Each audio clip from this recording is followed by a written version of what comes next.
Bismillahirrahmanirrahim. Assalamu alaikum. I welcome you to the video session of Kentucky Publishers. Before going into the topic, let's first make sure that you are having the book of General Science grade 5 in your hand, and along with that the summer pack as well.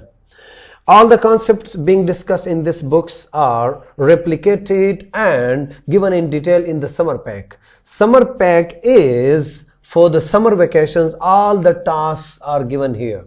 Beside this, if you need further help, then you can download the resource pack, which includes all the solutions of the exercises of the textbook.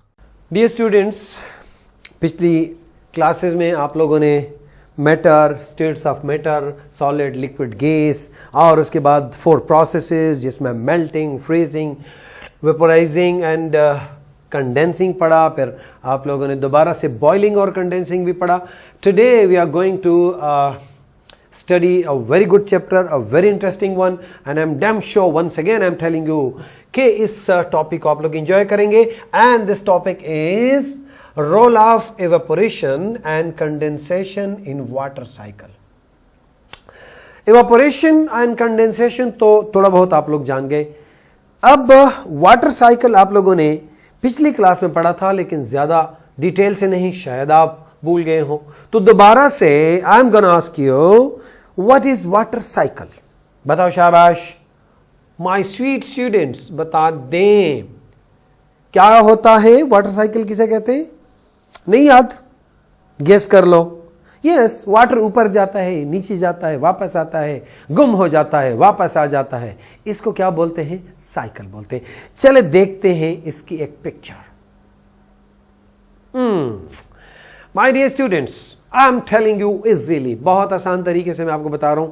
ये आपको पता है कि पानी हवा में उड़ता है. हमने पहले इवेपोराइजेशन देख ली. एक तो याद रखें प्यारे बच्चों, इवेपोरेशन जो है वो हर टेम्परेचर पे रहती है. बॉइलिंग तब होती है जब इसको बहुत ज्यादा हीट करते हैं, यानी चाहे सर्दी हो चाहे गर्मी हो, जमीन से, पौधों से और मुख्तलिफ इवन इंसानों से पसीना निकलता है. और ये कहां जाता है? ये लिक्विड फॉर्म से ऊपर जाता है बिकॉज ऑफ सन की वजह से. हाँ, मैंने कहा कि इवेपोरेशन कंटिन्यू रहती है. जब हम बोलते भी हैं तो हमारे मुंह से भी पानी निकलता है, बुखारात निकलते हैं, इसको वेपर्स निकलते हैं. और ये क्या होता है? प्लांट से भी जाता है. आपको मैंने एक एग्जांपल दिया था पिछली क्लास में, जब कपड़े धो लेते हैं और उसको धूप में बिछा देते हैं. क्यों धूप में बिछाते हैं? क्योंकि धूप में ये प्रोसेस तेज हो जाता है. इवेपोरेशन का प्रोसेस हीट करने से बढ़ जाता है, राइट? अगर ये इसी तरीके से पानी जाता तो फिर तो सतह जमीन पे सारा का सारा वाटर ऊपर चला जाता. लेकिन देख लें अल्लाह रब्बुल इज्जत का एक निजाम. ऊपर ये पानी, चूंकि ऊपर हवा में क्या है? कोल्ड है. और कोल्ड उसको दोबारा नीचे बारिश की शक्ल में वो दोबारा लिक्विड स्टेट में आ जाता है, राइट? अब ये सिलसिला चलता रहता है. ये पानी इधर भी जाता है और वापस भी आता है. और अगर मैं थोड़ा सा और क्लियर करके दिखा दूं तो इसको देखो प्यारे बच्चों, अगर मैं सिर्फ यहां से लूं, यहां से, ये देखिए, ये साइकिल है, राइट? और ये साइकिल चलता है. ये साइकिल देख रहे हैं ना, गिर घूम रहा है. नीचे से ऊपर पानी जाता है, ऊपर से नीचे आता है. So this process is called as water cycle. अभी एक थोड़ा सा हम टेक्स्ट पढ़ते हैं, उसके बाद हम जाएंगे मैं एक और इंटरेस्टिंग, जहां पे आप लोग इवेपोरेशन भी देखेंगे और कंडेंसेशन भी देखेंगे. इस वक्त आप लोगों ने सिर्फ वाटर साइकिल देख लिया. Water covers about 70% of Earth's surface. It is present in the form of river, lakes, ocean, canals, ponds. These are called water bodies. कहां पे? यानी rivers में, lakes में, oceans में, canals में, ponds में, ये जितना पानी होता है ये हवा में उड़ता जाता है, उड़ता रहता है.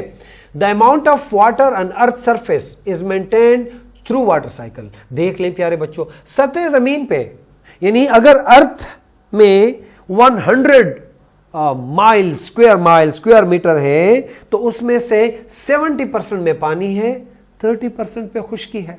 यानी जहां पे हम और आप रहते हैं, जहां पे रोड आपको नजर आते हैं, पहाड़ नजर आते हैं, खूबसूरत फील्ड्स नजर आते हैं, आपके स्कूल, कॉलेजेस, यूनिवर्सिटीज, ये सब कुछ मिल मिला के सिर्फ 30% होता है, और समंदर की तरफ अगर आप लोग देख लें तो 70% क्या है, समंदर है, पानी है। अब क्या होने जा रहा है, water moves into air in the form of vapours, then comes back to the earth in the form of rain, वापस आता है, राइट। सो प्यारे बच्चों, इसको आप रीड कर लो, it's very interesting and I am sure that you can understand. एक इंटरेस्टिंग इंफॉर्मेशन मैं आपके साथ रीड करता हूं। The direct conversion of solid into gas is called sublimation. ये शायद थोड़ा सा मैं बाद में बता दूं। And direct conversion of gas into solid is regarded as deposition. अभी हम आते हैं एक प्रोसेस कंडेंसेशन, ऑलरेडी आप लोगों ने पढ़ लिया। कंडेंस क्या होता है, ये जो ऊपर वेपर्स चले जाते हैं हवा में, ये ऊपर चूंकि ठंड है जिसकी वजह से वहां क्या हो जाते हैं, कंडेंस हो जाते हैं, और इस प्रोसेस को क्या कहते हैं, कंडेंसेशन। क्यों होती है, क्योंकि ऊपर कोल्ड होता है, जितना ऊपर जाएंगे ज्यादा कोल्ड होगा। ओके प्यारे बच्चों, आगे जाते हैं। This is interesting one. ये दो अल्फाज जो आपने वहां पे देखे थे, उसमें एक था एवापोरेशन और दूसरा था कंडेंसेशन। सो प्यारे बच्चों, ये देखें, आई टोल्ड यू अर्लियर के यानी पौधों से भी पानी ऊपर जाता है और रिवर लेक से भी ऊपर जाता है। रिवर लेक से जो पानी जाता है उसको तो एवापोरेशन कहते हैं, लेकिन प्लांट्स के अंदर एक खास किस्म का अमल होता है, वो आप लोग हायर क्लासेस में पढ़ोगे। यानी प्लांट से जब सरफेस से पानी निकलता है उसको ट्रांसपीरेशन कहते हैं। दोबारा सुन लो, जब लेक से बाहर किसी भी चीज से पानी ऊपर जाता है, किसी भी चीज से ऊपर पानी हवा में जाता है, तो that is called as evaporation.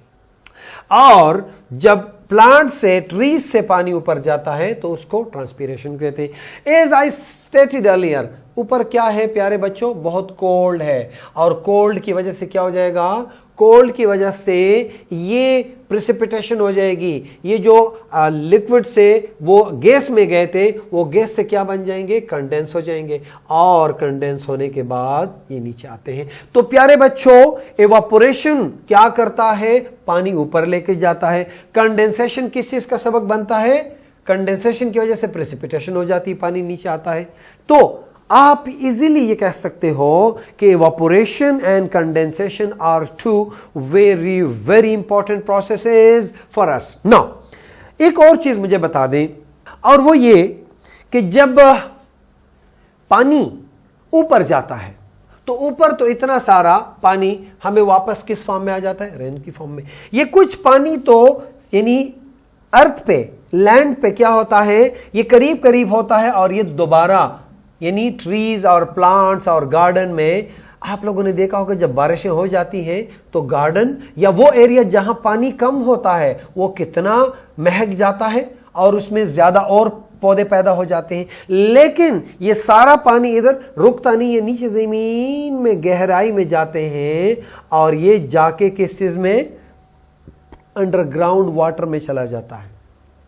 और ये इतना नीचे चला जाता है प्यारे बच्चों कि जब हमें पानी पीने के लिए जरूरत होती है तो हम क्या करते हैं, हम डिगिंग करते हैं, बोरिंग लगाते हैं, और ये पानी ऊपर का यानी क्यों कोई भी पानी, अगर हम जमीन पे भी फसलों को जब किसान पानी देते हैं तो वो सारा का सारा पानी इधर नहीं होता, वो नीचे चला जाता है जमीन में। और वो अंडरग्राउंड वाटर, जब हम कुआं खोदते थे पहले जमाने में, आजकल ड्रिलिंग होती है और सबमर्सिबल एक पंप होता है जिससे पानी निकाला जाता है, या ट्यूबवेल आप लोगों ने नाम सुना होगा, उससे यही पानी दोबारा। लेकिन याद रखें, ऊपर का पानी तो गदला हो जाता है, नीचे जब जमीन में जाता है तो अल्लाह रब्बुल इज्जत ने एक निजाम बनाया हुआ है कि ये जमीन क्या करता है, ये बेहतरीन फिल्टर है। वो पानी जब नीचे चला जाता है तो बिल्कुल ये फिल्टर हो जाता है, गंद उससे जमीन में रह जाता है, और ये साफ पानी नीचे जाता है जिसको हम दोबारा वापस लेके आते हैं। Dear students, I hope that you have learned कौन कौन सी चीजें, वाटर साइकिल समझ आ गई, यस आ गई। और उसके बाद एवापोरेशन। एवापोरेशन क्या चीज है, यानी सरफेस ऑफ अर्थ से, सरफेस ऑफ वाटर से जो पानी ऊपर जाता है उसको हम एवापोरेशन कहते हैं। यहां पे एक लफ्ज और ट्रांसपीरेशन जब ये प्लांट्स और ट्रीज से जाता है, so transpiration is also a kind of evaporation. और उसके बाद तीसरी चीज क्या सीख ली? कंडेंसेशन। जब यही पानी ऊपर जाता है तो जिस तरह मैंने आपको ग्लास के ऊपर क्यूब्स, बर्फ के क्यूब्स जब आपने डाले थे और जब इसके करीब हवा थी, उसमें एयर में चूंकि ह्यूमिडिटी थी, अब मैं अगली क्लास में हम डिटेल से पढ़ेंगे, उसने क्या कर दिया? टेम्परेचर कम की, कंडेंस कर दिया। इसी तरीके से ऊपर कोल्ड होता है और उस कोल्ड की वजह से क्या चीज हो जाती है? कंडेंसेशन। और कंडेंसेशन से नीचे जाके वापस दोबारा बारिश की शक्ल में वो पानी नीचे आ जाता है। So dear student, it was your topic for today. Now the time of homework and निकालो आपका समर पैक और कर लो अपना होमवर्क। So best of luck my dear students. Allah Hafiz.